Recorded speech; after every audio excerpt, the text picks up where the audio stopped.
Gun Meme Review. What is up, you sexy YouTube mother lovers? Hope you've had a good week. I know mine's been eventful. Hi, Tony. But I'm happy to be back doing a good old-fashioned gun meme review, and man, since the last time we did one of these things, did some interesting things come to light. Specifically on something that has been a recurring bit with gun meme review, which would be Sig. All right. Fuck. Specifically, the recurring theme that has kind of existed for the last couple of years of the P320 going off without the trigger being pulled. Whether it be after dropping the gun, or other times just, I don't know, fucking carrying it, I guess. The Sig P320 has kind of developed a reputation for not exactly being the safest handgun. You know the classic phrase, guns don't kill people, people kill people. I think that's largely true. However, these recent developments have made the gun industry wonder if P320s also just kill people. Which is a sentiment that was echoed by several government agencies, including ICE, which is why they got their contract dropped. I swear I don't do that on purpose. As well as the industry at large, causing the P320 to be suspended for use from, competitions, training courses, and even sales in some gun stores. This particularly ramped up after a previous issue that we've addressed on Gun Meme Review before, where an airman was killed because of a P320 going off. The story was he had the P320 holstered, put his duty belt on a table, and the action of putting the holstered pistol down on the table was enough to make the gun discharge, which unfortunately did lead to the death of the airman. And a lot of people in that last video said, oh, well, it was his fault because he broke one of the rules of gun safety that, even though he had it holstered and he put it down on the table, he still had it pointed at himself, never point a weapon at anything you're not willing to destroy. It was clearly still his fault, which I have a fundamental problem with that. Yes, ideally, if you can avoid pointing a loaded weapon at yourself, that is objectively a good thing. But usually there's kind of exceptions made for when the gun is holstered and the trigger guard is completely blocked and obscured. I mean, otherwise, pretty much any sort of inside the waistband carry is against the rules of gun safety. So, let's be reasonable on that one. But anyhow, when it comes to these accusations, Sig has fired back. And this time it was on purpose. No, jokes aside, there is actually a new development in the case. Airmen arrested in fatal shooting that led Global Strike Command to pause using Sig Sauer's M18s, meaning that another party has been arrested involving the case.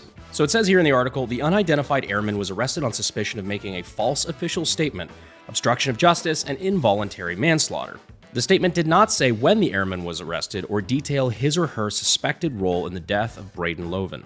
And that's about all the detail we have. Does this mean this was actually a homicide that was disguised as a malfunctioning handgun? Honestly, I don't know, maybe. We're really not going to find out the truth on this until the details of the investigation are released. So with this new missing detail, it's entirely possible that this case may not be Sig's fault. However, the Sig fan club is immediately parading this around as evidence that the P320s have never had any issue of any kind. Which, look, if that ends up being the case, and this is not Sig's fault by any means, and this is just a bizarre murder mystery that ended up taking place with the P320, I'll be the first one to come out and retract about half of the memes from that episode, because the other half were just really funny. At the end of the day, it's not my intent to go after Sig or slander Sig. While it might be kind of funny, I have no genuine beef with Sig, I'm not out to tank their sales or whatever. The one thing I don't appreciate is all the gaslighting, which we will still get into. Is that like a personal attack or something? So if the investigation's concluded and it turns out Sig is not at fault for this one particular incident, I will be happy to say so. And even happier that that implies the person actually responsible will be brought to justice. What I don't want to happen is Sig to be able to use this as a chance to dig in their heels and go, see, because this one very specific instance wasn't our fault, that means there were no problems ever with our product and everybody was a conspiracy theorist. Because I can already feel that is what is going to happen. Even though it is incredibly well documented, there are multiple cases of this exact thing happening, and it's even been brought to my attention that potentially they had internal documents that had leaked that implied that they knew that this was a problem, dating all the way back potentially to 2017. Sig's own documents.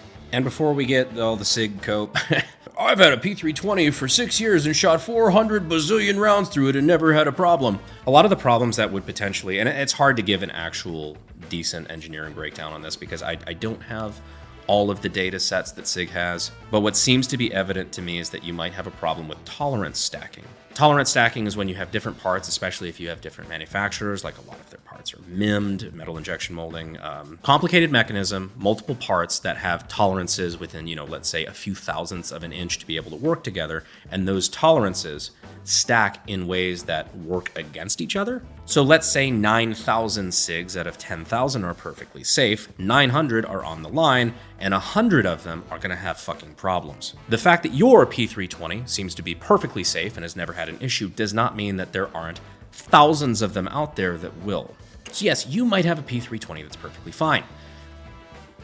I still wouldn't point it at my balls or the wildlife in the lake. POV, you lost your P320 in a boating accident. I only date bold men.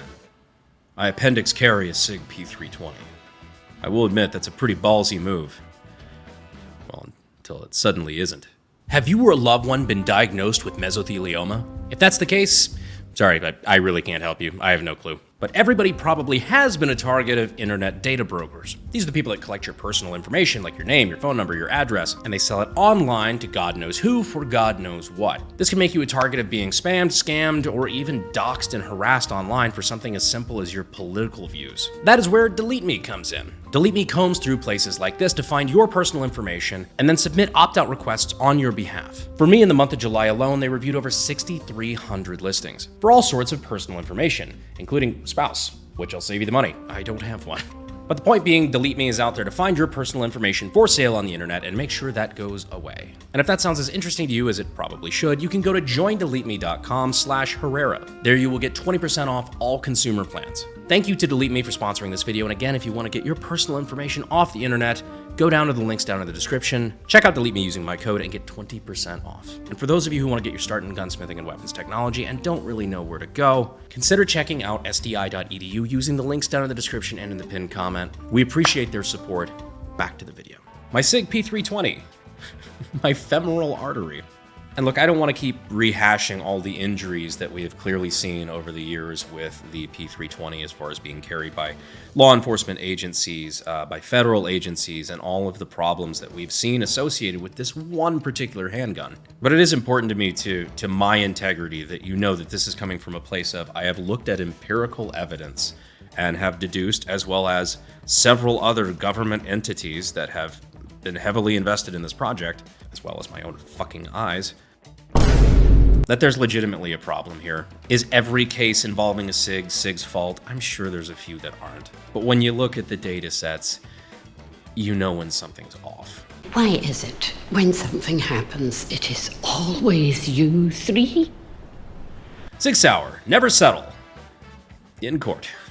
I also did find it kind of funny. I was apparently cited, or one of my videos was cited, in a court case involving Sig. See, Brandon Herrera, Sig is gaslighting you, with the YouTube link, describing Sig's statement as, quote, Olympic-level corporate gaslighting. Dibs on the indie band album title. Sig Sauer versus Taurus. Sig, one of your pistols has a flaw. You actively deny your flaw and call it anti-gun propaganda. Documented evidence pops up. Memes loop about you calling you out on your BS. Taurus, one of your pistols has a flaw. You admit the flaw and actually issue a recall. You take incentive to improve your QC. You even expand into the bolt action market.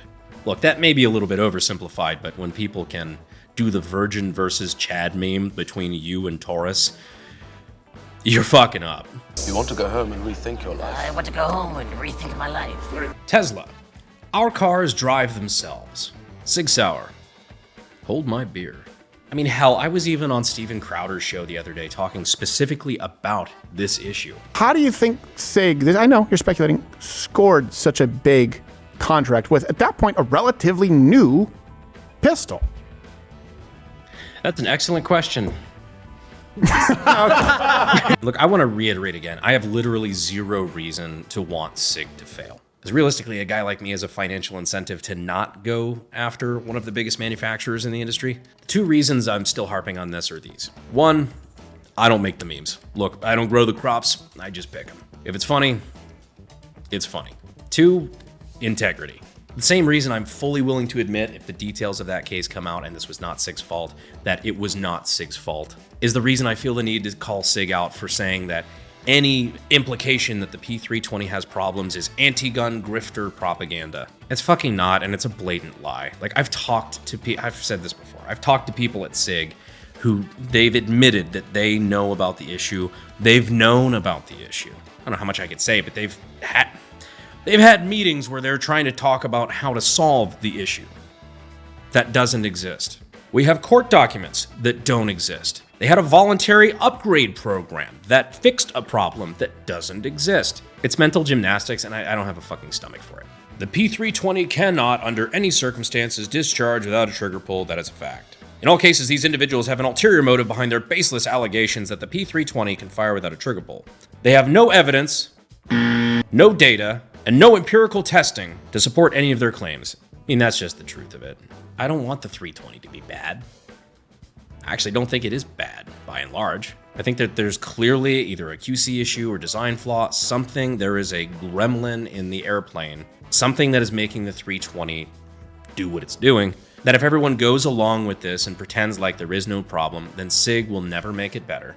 So to put a nice little button on it, that's where things are at right now with the Sig debacle, and I hope this is the last time we have to talk about it for quite some time. This is normally in Gun Meme Review where I would kind of break things up with a Marty Robbins meme, but we haven't been getting those a lot recently. Bring back Marty Robbins meme. I have some fun Marty Robbins stuff coming up. We might have the big iron and the biggest iron. It sounds a bit phallic. That's not what I meant. But for real, Marty Robbins memes, let's bring them back. I know most of them are going to be shit, but it's worth it. There's still some diamonds in the rough. But in other gun memes, Brandon, I finally got an MP. I think they mean MP7. Donut, we finally got an MP7. We have an MP7. My wife walked in, saw me watching this, and asked why I can't just watch porn like normal men. Speaking of which, we might have a collaboration on this coming soon. Now, whether you take that to mean Ian from Forgotten Weapons, or the PSG-1, or maybe both, well, that's on you, but that's enough of a teaser, I guess. Place your bets in the comments. Buy a guy and train with it. Pretty sure the 13th Amendment has entered the chat. The buy a guy and train with it memes have been cracking me up on Twitter. That Cracker Barrel rebrand thing has just been driving me fucking crazy. It's all over my feed and like every social media platform. Modern marketing people just always, they have to fuck with something that's not broken. Speaking of old Cracker Barrel versus new Cracker Barrel, in this case, I think replacing something might be an upgrade. Yeah, for those who haven't heard, I've jumped back into the ring and am once again running for Congress in Texas District 23. For last time in the primary, I ran against an anti-gun Republican, coming within about 400 votes in one of the biggest districts in the country. You can support our efforts at BrandonHerreraForCongress.com, but you're not here for politics, you're here for the memes. And my God, has the meme campaign against Tony been glorious. Because my philosophy is, the shit posting will continue until government improves. Brandon calling Tony out. Honestly, it's like every post.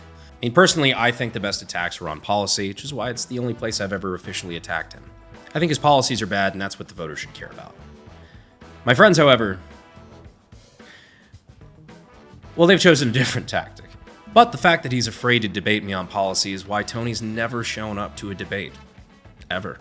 This was a picture of me last cycle at the Bexar County Republican Party primary debate. Bexar County, of course, being San Antonio, the biggest county in the district, population-wise. To my left, an empty chair for when Tony was not there. That got a little political. But if you guys want to join into the fun, you can go ahead and follow me over on Twitter or X, whatever we're calling it these days, at the AK Guy. Jump into the fray. It's a lot of fun. Be sure to keep posting these gun memes over on the Reddits. One of them is Brandon Herrera, I think. It's purposely misspelled because I think they deleted mine after Jan 6th. I wasn't even fucking there. Reddit moment. There's that, r/gun memes. There's a couple really good ones. The links are in the description and in the pinned comment if you want to check out either the campaign website or the bunker branding list where you can get the Brandon Herrera for Congress 26 t-shirts. I can't promise it'll get you laid, but I can promise it'll get you kicked out of a Tony Gonzalez for Congress rally.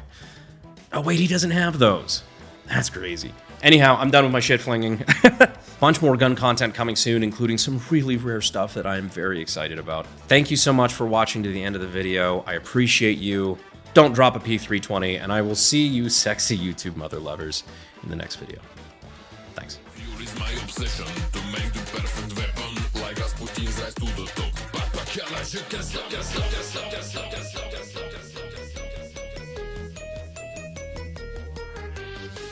New details actually have come to light.